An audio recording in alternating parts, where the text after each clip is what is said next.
Good morning. 71 years ago today, in 1950, my parents, James McCarty and Mary Patrick, were married in Lakeland, Florida. Mom and Dad, congratulations on being together for 71 years. That is an amazing testament to God's grace and your faithfulness. Yeah, marriage is wonderful. It was created and designed by God Himself.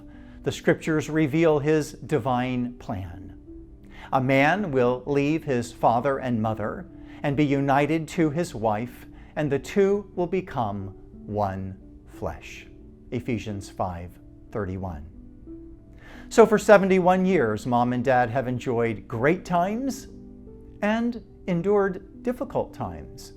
And all those experiences have been used by God, who works all things together for good to those who love Him and are called according to His purposes, to further conform them to the image of Christ. Today I'm blessed to have them living nearby, still devoted to the Lord and to one another. Dad grew up in New Jersey, the middle son of Rosalie and William. Now here he is last week in Venice, celebrating with his older sister Jan, who turned 96. Dad served our nation in the Army, then in the workforce, providing for his family, contributing to society, serving in the local church, and being a good neighbor. Mom served beside him as a devoted wife and mother to their three really amazing children. That was real modest, wasn't it?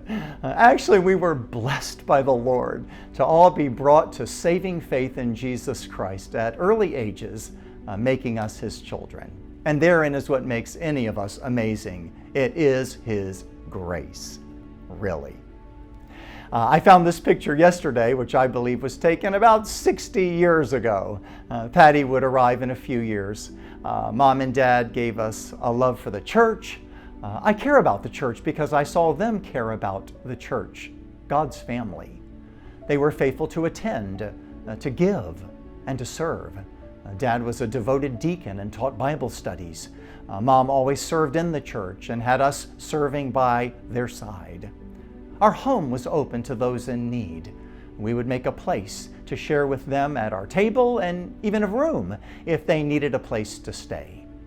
My parents' gift of hospitality is remembered by many.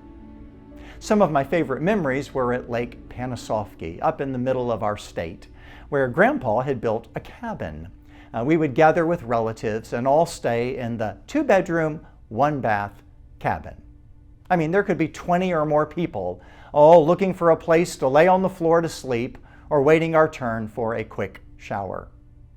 It's where we learned to fish, using worms with cane poles, catching lots of shellcrackers and bass. That's where we learned to clean the fish and then have Grandma fry them up with hush puppies and grits. We feasted. It was fun. We pulled taffy. Grandpa played his guitar and we all sang. We played games, laughed a lot, and shared love. There were many happy times there, and really throughout my childhood. I don't ever remember Mom and Dad raising their voices at one another. Now, I'm sure they had their moments, but not in front of the children. They resolved their differences in the private place to protect us. How kind.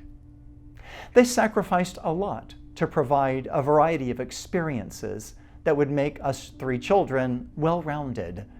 They helped us discover our talents, and most importantly, God's plan for our lives. You know, only as you get older do you realize the sacrifices your parents made. And as they've told me, they would make them again. Well, here we are 71 years later. They are older, hopefully wiser, and we're all grateful to God for His sustaining grace that has kept us all close to Him and to one another. Happy 71st, Mom and Dad. You are loved.